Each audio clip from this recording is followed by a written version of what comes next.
हूं, धरती मां। सत्य के विरुद्ध षड्यंत्र रचकर कोई सत्य का अंत नहीं कर सकता। हार असत्य की ही होती है। विधान है कि जो दूसरों का बुरा करने चलता है, स्वयं उसी का बुरा हो जाता है। संसार की कोई शक्ति ईश्वर की शक्ति से टक्कर नहीं ले सकती। मैंने ये भी देखा और ये भी देखा कि ईश्वर पर अडिग विश्वास रखने वाला कितना उदार होता है कि अपना बुरा चाहने वालों को भी क्षमा कर सकता है। सिंहिका के कहने पर आह्लाद ने प्रहलाद को मारना चाहा, परंतु मृत्यु ने स्वयं आह्लाद को दबोच लिया। और ये देखकर तो स्वयं मेरी आंखें भीग गईं कि प्रहलाद ने भगवान श्री विष्णु के समक्ष हाथ पसारकर आह्लाद के जीवन की भीख मांगी, और भगवान ने सदा की भांति इस बार भी प्रहलाद की विनती सुन ली। सिंहिका आह्लाद की मृत्यु का समाचार सुनकर पथरा गई। देखना यह है कि आह्लाद को जीवित पाकर उसके मन का मैल धुलता है कि नहीं। देखा कमल नयन, जब मेरे पुत्र को मारने की योजना बना रही थी तो तनिक भी दया नहीं आई थी उसके नेत्रों में, और अब अपने पुत्र की मृत्यु का समाचार है तो कैसा विलाप कर रही है। यही तो विधि का विधान है महादेवी। जो दूसरे को दुख देकर हंसता है, होनी उसे दुख देकर 100 बार रुलाती है। इसलिए दूसरों को दुख देने से पहले इतना अवश्य सोच लेना चाहिए कि यदि इसी दुख का वज्र अपने सिर पर गिरे तो क्या होगा। महादेवी, जिस प्रकार बिच्छू को यह ज्ञान नहीं होता कि उसका डंक केवल किसी और को नहीं स्वयं उसे भी चुभ सकता है, उसी प्रकार एक दुष्कर्मी को भी यह ज्ञान नहीं होता कि उसका दुष्कर्म स्वयं उसे भी हानि पहुंचा सकता है। परंतु महादेवी, सिंहिका तो अभी इस बात से अनजान है कि आह्लाद जीवित है। जान लेगी तो भी कौन सा प्यार उड़ेल देगी मेरे पुत्र पर। सुना नहीं आपने, अग्निदेव की सौगंध खाकर कह रही है कि मेरे पुत्र प्रहलाद को भस्म करके ही दम लेगी। कहने में क्या जाता है महादेवी, कहा तो उसने ये भी था कि सर्पकुंड के नाग प्रहलाद की मृत्यु का कारण बनेंगे, पर परिणाम क्या हुआ। परंतु हे कमल नयन, मेरी समझ में नहीं आता कि अग्निदेव को सिंहिका को ऐसा वरदान देने की क्या आवश्यकता थी। महादेवी, अग्निदेव तो यह भली भांति जानते हैं कि भोले शंकर ने जो दैत्य गुरु शुक्राचार्य को वरदान दिया था उसका परिणाम क्या हुआ। अग्निदेव ये भी देख ही रहे होंगे कि आदि प्रजापति ब्रह्मा ने जो वरदान हिरण्यकशिपु को दिया उसका क्या परिणाम हो रहा है। यदि ये सब जानकर भी उन्होंने वरदान दिया है तो अवश्य ही कुछ सोच समझ कर ही दिया होगा ना। आप तो बस आगे का घटनाक्रम देखकर आनंद लीजिए।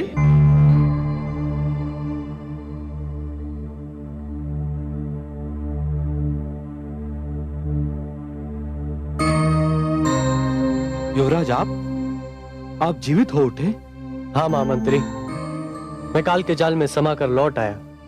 ये तो चमत्कार हो गया युवराज, परंतु ये सब कुछ हुआ कैसे? ये सब मेरे प्रियानुज प्रहलाद की कृपा है। ये नया जीवन मुझे मेरे अनुज ने उपहार में दिया है। परंतु मैं तो महाराज और महारानी को असुर लोक में आपकी मृत्यु की सूचना भी भिजवा चुका हूँ। यह तो बहुत बुरा हुआ भ्राताश्री। बुआश्री आपकी मृत्यु का समाचार सुनकर दुख से पागल हो उठी होंगी। तुम ठीक कहते हो अनुज। उन्हें तुरंत सूचना भिजवाइए कि यह सब कुशल है। जो आज्ञा युवराज। नहीं भ्राताश्री, हमें स्वयं आसुरलोक पहुंचना होगा। वहाँ हाहाकार मचा होगा। आपके मृत्यु के समाचार के उपरांत बुआश्री को आपके जीवित रहने के समाचार पर विश्वास नहीं होगा।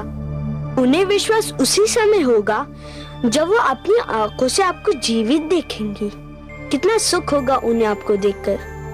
भ्राताश्री चलिए, मैं भी आपके साथ चलूंगा। अवश्य अनुज, अब तो मैं वही करूंगा जो तुम कहोगे। मेरा ये जीवन तुम इन्हें तो लौटाया है। महामंत्री जी, हमारी यात्रा का प्रबंध किया जाए। जो आज्ञा है युवराज। मेरा पुत्र, हाय मेरा पुत्र, मेरा पुत्र, हाय मेरा पुत्र। तुम क्यों विलाप कर रही हो? तुम्हारा पुत्र नहीं मरा, मेरा पुत्र मरा है। तुम्हारा पुत्र? तुम्हारा पुत्र? ये तुम कह रही हो बहन सिंह का? आलात को मैंने तुम्हारी गोद में डाल अवश्य दिया था, उसे भूल जाने की चेष्टा भी की थी, पर उसे पेट में तो मैंने ही रखा था। मैंने उसे अपनी कोख से जन्म दिया था, उसे मैंने ही अपना दूध पिलाया था। वो मेरे ही शरीर का अंश था, वो मेरी आंखों का तारा था। हाँ हाँ था, परंतु उसकी हत्या भी तुम्हारे ही दूसरे पुत्र प्रहलाद ने की। अरे मैंने तुम्हारे पुत्र आह्लाद को अपनी छाती से लगा लिया था, अपना पुत्र बना लिया था उसे। तुम्हारी कमी का आभास उसे कभी होने न दिया था, परंतु तुम्हारे दुष्ट पुत्र प्रहलाद के कारण वो काल के जाल में समा गया। मैं तुम्हारे पुत्र प्रहलाद को कभी क्षमा नहीं करूंगी, कभी नहीं। हत्यारा है वो, हत्यारा। मेरा पुत्र अपने शत्रुओं पर भी दया करता है,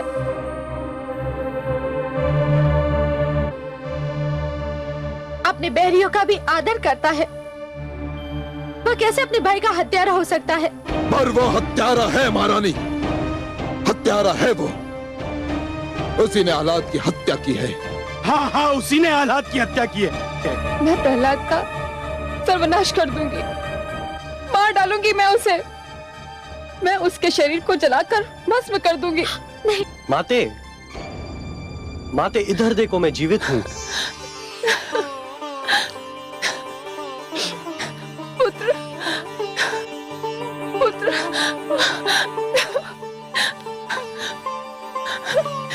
मेरा पुत्र जीवित है, मेरा पुत्र जीवित है। तुम ठीक तो हो पुत्र?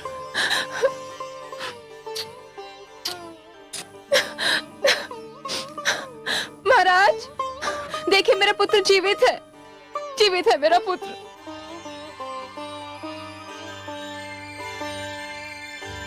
माते, मेरा पुत्र, मेरे लाल।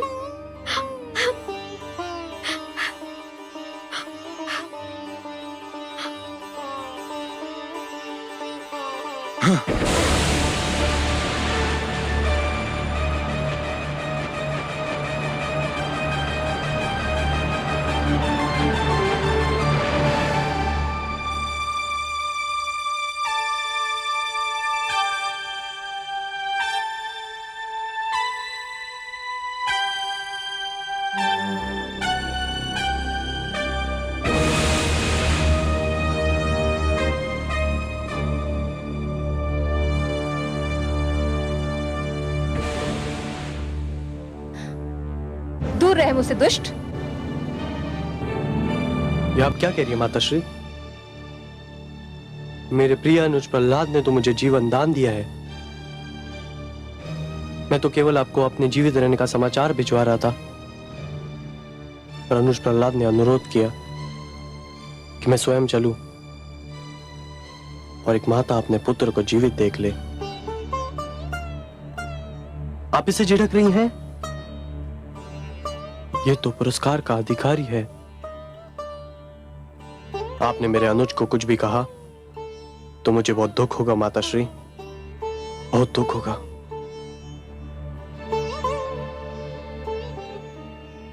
मुझसे भूल हो गई पुत्र। तुमने वास्तव में पुरस्कार योग्य कार्य किया है। तुम जो भी मुझसे मांगना चाहो मांग लो। भ्राताश्री को जीवन मिल गया, मेरे लिए यही सबसे बड़ा पुरस्कार है। यह कैसे संभव है पुत्र? मेरे पुत्र आह्लाद ने मुझसे कहा है तो मुझे तुम्हें कोई ना कोई पुरस्कार तो देना ही होगा ना। तुम स्वयं अपनी इच्छा से कुछ मांग लो तो मुझे भी हर्ष होगा और आह्लाद को भी प्रसन्नता होगी।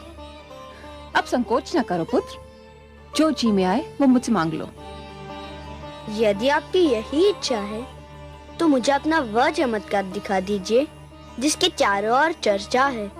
अग्निदेव ने आपको जो वरदान दिया है, मैं अपनी आंखों से उसका प्रदर्शन देखना चाहता हूँ। कितनी सुंदर बातें करते हो तुम पुत्र। तुम वास्तव में बहुत ही भले और भोले बालक हो। तुम मुझसे कुछ भी मांग सकते थे, परंतु तुम्हारे मन में किसी भी वस्तु का लोभ नहीं। कितनी सुंदर इच्छा व्यक्त की है तुमने। मुझे बहुत प्रसन्नता हुई पुत्र।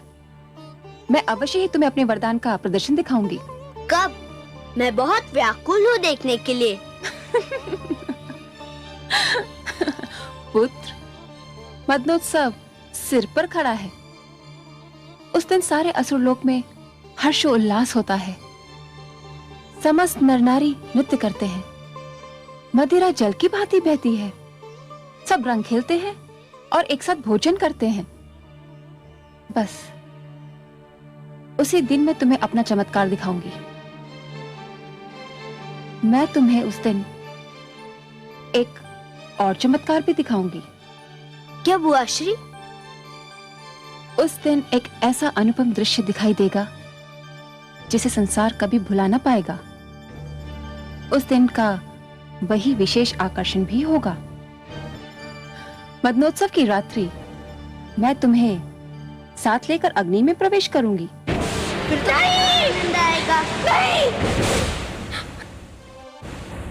आज तो मुझे वास्तव में पुत्र प्रहलाद पर बहुत क्रोध आ रहा है।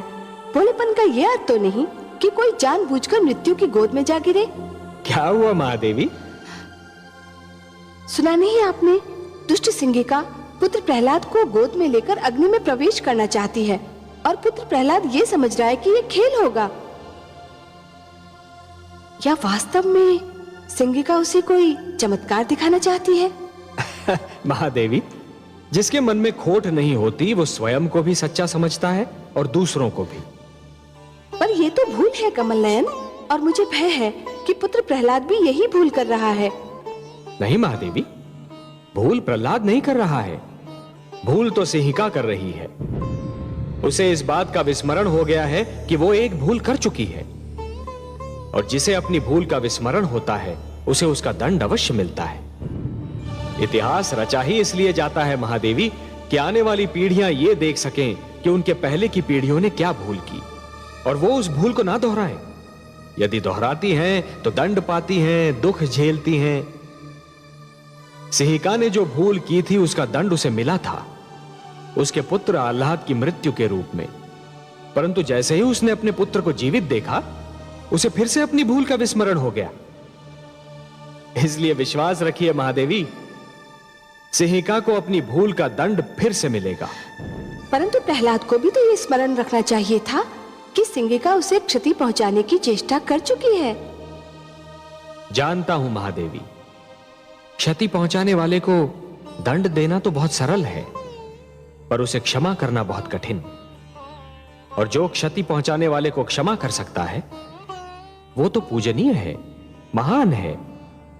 आपको तो अपने पुत्र पर गर्व होना चाहिए महादेवी कि उसका हृदय इतना विशाल है।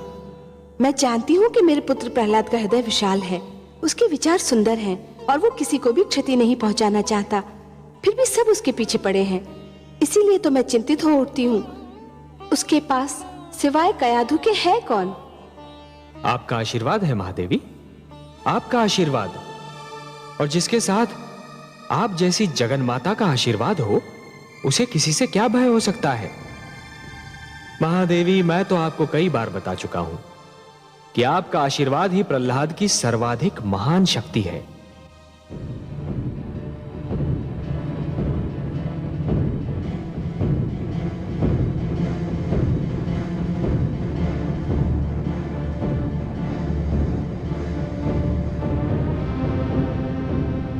असुर लोक वासियों सावधान, सुनो सुनो, ध्यान से सुनो।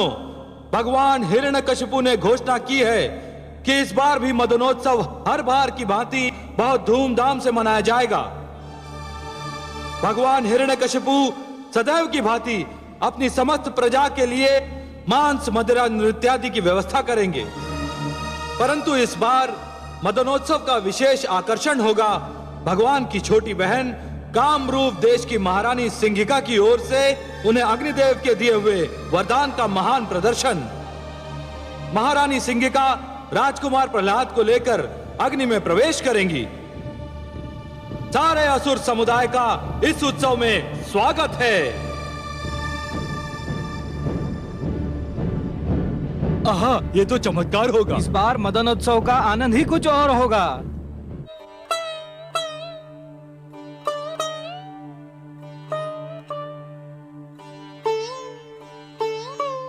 ये कैसा उत्सव है कमल नयन? मांस, मदिरा, हुड़दंग, क्या इसे उत्सव कहते हैं? नहीं महादेवी, इसे उत्सव नहीं, आप असुर संस्कृति के असभ्य प्रदर्शन का नाम दीजिए। उत्सव तो नाम है आनंद की पवित्र भावना का। उत्सव नाम है ऋतुओं के आगमन का। जब प्यासी धरती पर वर्षा की पहली फुहार गिरती है और माटी से सौंधी सौंधी सुगंध उमड़ती है, तब उत्सव मनाया जाता है कि अब धरती की प्यास मिटी, अब खेती लहराएगी, हरियाली नाच उठेगी। जब माथे पर पसीने की नन्ही नन्ही बूंदें फूटती हैं, तब उत्सव मनाया जाता है कि शरीर को कपकपाने वाली शरद ऋतु से पीछा छूटा। जब धूप भली लगने लगती है और समीर का झोंका मन में आह्लाद निर्माण करता है, तब उत्सव मनाया जाता है महादेवी कि झुलसाने वाली ग्रीष्म ऋतु का अंत हो गया। यही तो मैं भी कहती हूँ कमल नयन, उत्सव वो है जो आत्मा को शांति दे, जो सारे नगर का जीवन अस्त व्यस्त कर दे, जिसमें मदिरा पीकर सब अपनी सुध बुध खो बैठे। वो उत्सव नहीं, कोरा हुड़दंग है। परंतु मुझे सिंघिका की चालों से चिंता हो रही है। वो मेरे पुत्र को लेकर अग्नि में प्रवेश करना चाहती है। मैं जानती हूँ कि उसके मन में क्या है। परंतु आपके पुत्र के चेहरे पर तो कोई चिंता दिखाई नहीं पड़ती। उसने तो अपनी सारी चिंताएं आप पर छोड़ दी हैं। तो आप भी अपनी सारी चिंताएं मुझ पर छोड़ दीजिए ना महादेवी।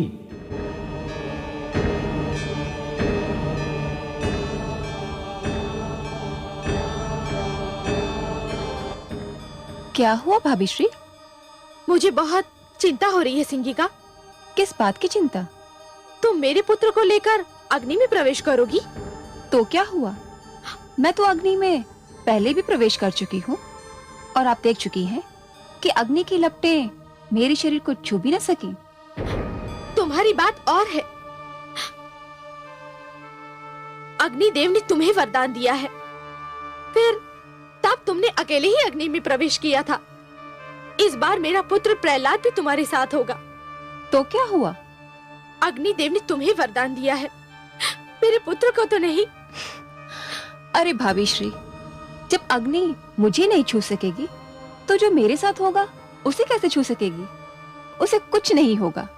तुम अकारण ही चिंता कर रही हो। तुमसे अधिक साहसी तो तुम्हारा पुत्र है, उसे तो कोई चिंता नहीं। वह तो बड़ी व्याकुलता से उस घड़ी की प्रतीक्षा कर रहा है जब मैं उसे लेकर अग्नि में प्रवेश करूंगी। वो तो बच्चा है, वो बेचारा क्या जाने। वो उत्सुक है कि जो अवसर मृत्यु के पश्चात आता है उसे जीते जी देखने को मिल जाएगा।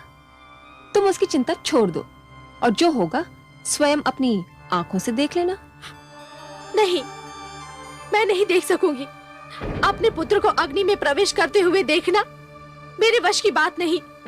मैं वहां नहीं आऊंगी। तुम्हारी इच्छा। अच्छा, मुझे तैयारी करनी है, मैं चलती हूँ।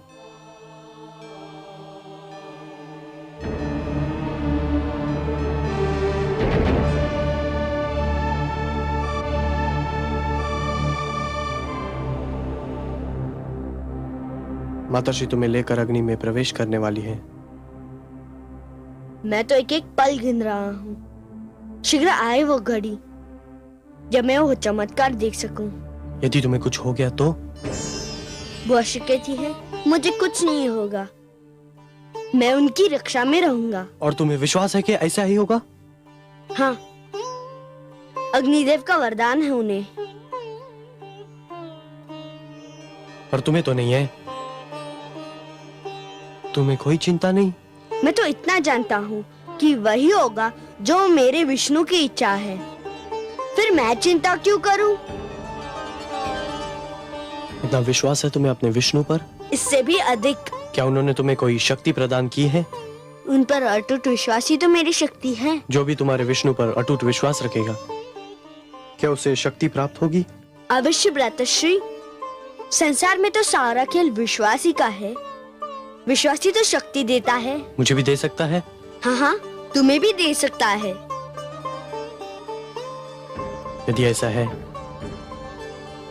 तो मुझे भी अपने विष्णु पर विश्वास करना सिखाओ।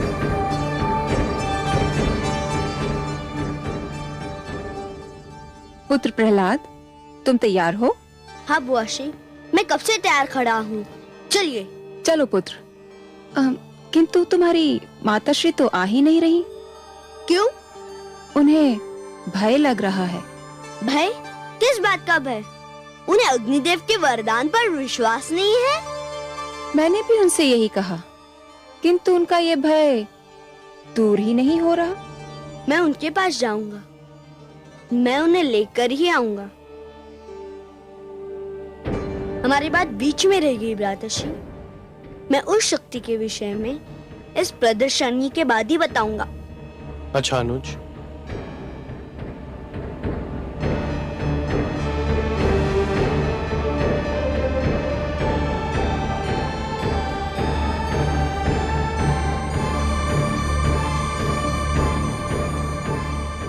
इस प्रदर्शनी के पश्चात तुम्हें किसी से कुछ भी कहने का अवसर नहीं मिलेगा।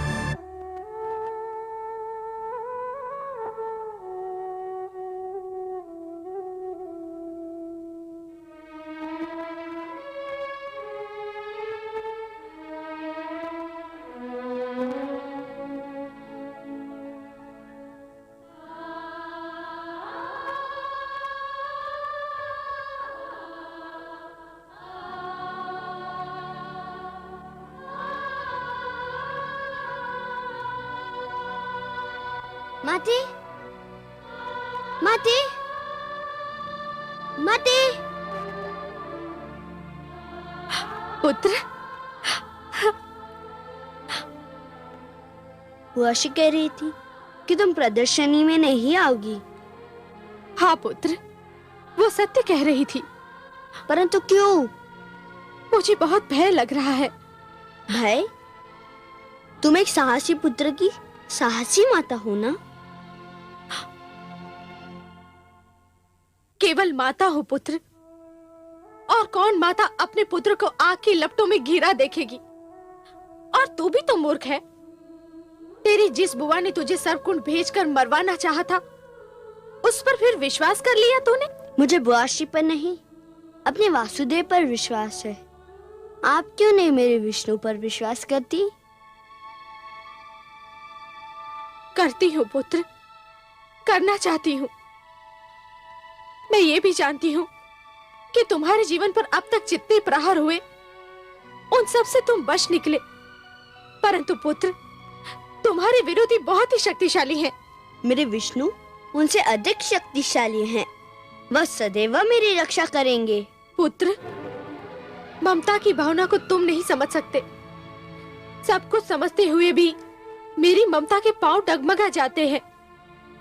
यह भय पीछा नहीं छोड़ता कि यदि इस बार तुम न बच पाए तो क्या होगा। मैं क्या करूंगी पुत्र? जब ये ध्यान आता है तो मेरी शक्ति टूट जाती है। मैं क्या करूं पुत्र? कहां से लाऊं मैं तुम्हारे जैसी शक्ति? जैसा अटूट विश्वास है मुझे अपने विष्णु पर, वैसा ही अटूट विश्वास आप भी जगा लीजिए। मेरी जैसी शक्ति आपको मिल जाएगी। अब बताइए, आप आएंगे ना चमत्कार देखने? पुत्र, आपको मेरी सौगंध, आपको आना ही पड़ेगा। पुत्र, पुत्र।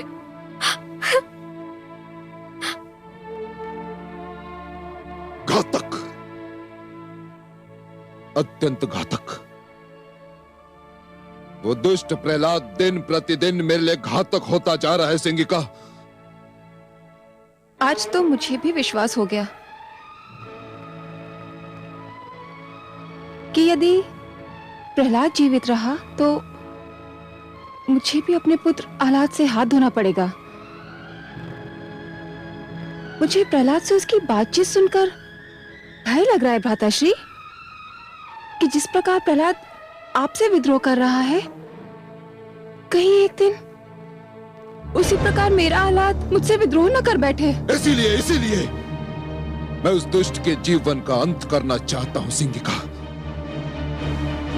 क्योंकि यदि वो जीवित रहा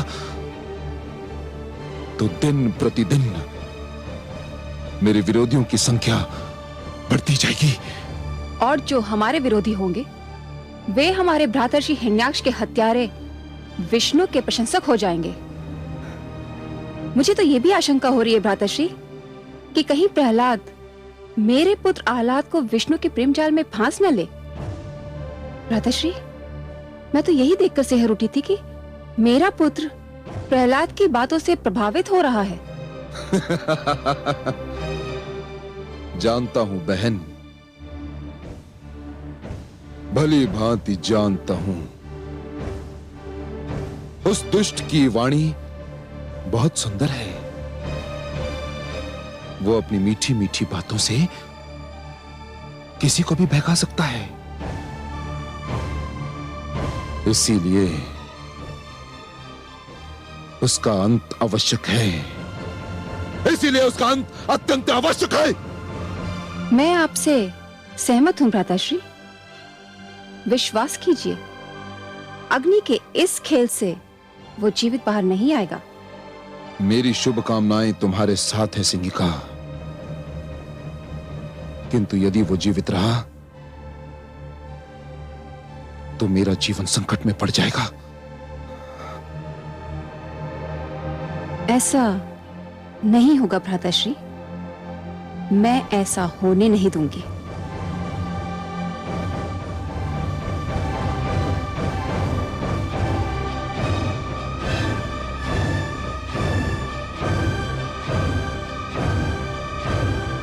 हे कमल नयन, सुना आपने? पुत्र प्रहलाद ने अपनी माता से क्या कहा? वो कह रहा है कि भक्ति की भावना ही सबसे श्रेष्ठ है, ममता की भावना उसके आगे कुछ भी नहीं। कुछ बहुत अनुचित बात तो नहीं कर रहा आपका पुत्र महादेवी। आप तो इस सत्य से भलीभांति परिचित हैं कि सृष्टि में ईश्वर के अस्तित्व के अतिरिक्त बाकी सब कुछ माया है। मोह माया में फंसना अर्थात अपने जीवन के लक्ष्य को भूलने के समान है। और जीवन का तो यही लक्ष्य है महादेवी, कि अपने भीतर छिपी हुई ईश्वरी शक्ति को ढूंढकर बाहर निकालना, अपने भीतर छिपे हुए ईश्वर को ढूंढना। मोह तो भ्रमित करता है महादेवी और फिर भटकाता है। फिर वो मोह चाहे धन का हो या संतान का। परंतु हे दया सागर, माता और पुत्र का स्नेह तो आपकी दी हुई सुंदर देन है। अवश्य है महादेवी, परंतु कोई भी स्नेह अधिक महान नहीं होता। जीवन का तो वास्तविक उद्देश्य ही है कि ईश्वर के प्रेम में अहम को भूल जाना, क्योंकि ईश्वर से प्रेम हर प्रेम का स्रोत होता है। जिस प्रकार मरुस्थल की रेत दूर से जल के समान चमकती है, परंतु निकट जाकर ही यह ज्ञात होता है कि वो तो सूखी रेत है, जल नहीं, उसी प्रकार हर मोह निकट से केवल एक भ्रम सिद्ध होता है महादेवी। ईश्वर से प्रेम ही जीवन के उद्धार का कारण होता है। आपका पुत्र कयाधु की ममता से अपना मुंह नहीं मोड़ रहा महादेवी, वो तो केवल ममता की धारा को भक्ति की ओर मोड़ने का प्रयास कर रहा है, क्योंकि वो जानता है कि भक्ति में ही शक्ति होती है। लीजिए, आपके पुत्र की परीक्षा की घड़ी आ गई।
प्रणाम भ्राताश्री।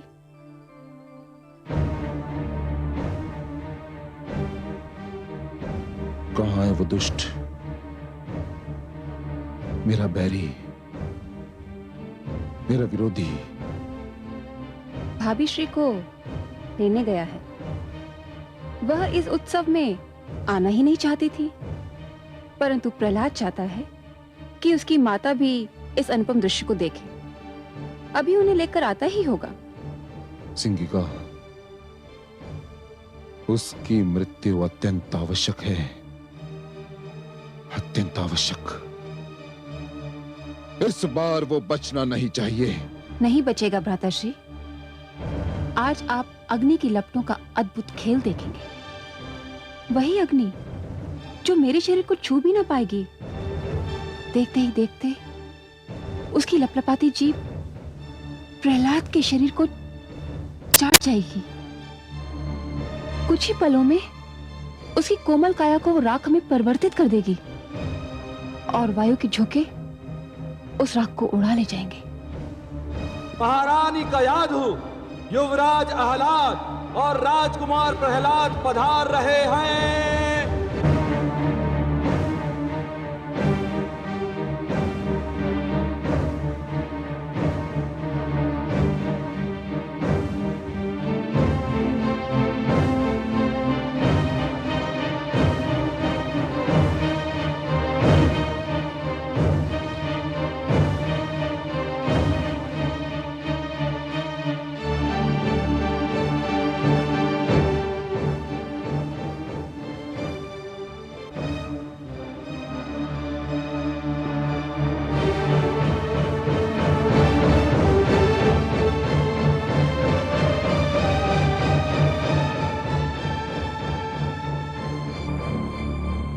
माते, मैं आपके चरण छूकर संसार के मातृत्व के चरण छू रहा हूँ। संसार की सारी माताएं पूज्य है।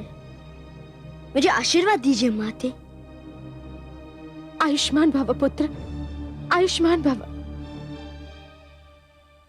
चिरंजीवी भव पुत्र। चलो पुत्र।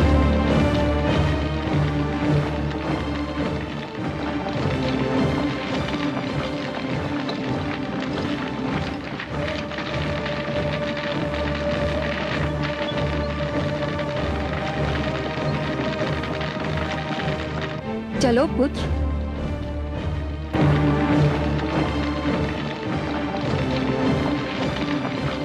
वो घड़ी आ ही गई पुत्र, जिसकी तुम बड़ी उत्सुकता से प्रतीक्षा कर रहे थे। मेरे भी जीवन की अनमोल घड़ी, तुम्हारे जीवन की अद्भुत घड़ी पुत्र। जो भी इस चमत्कार को देखेगा भूल नहीं पाएगा, और जो भी इस चमत्कार की चर्चा सुनेगा सिहर उठेगा। रहते महाप्रलय तक आज की इस प्रदर्शनी की चर्चा रहेगी। चलो पुत्र।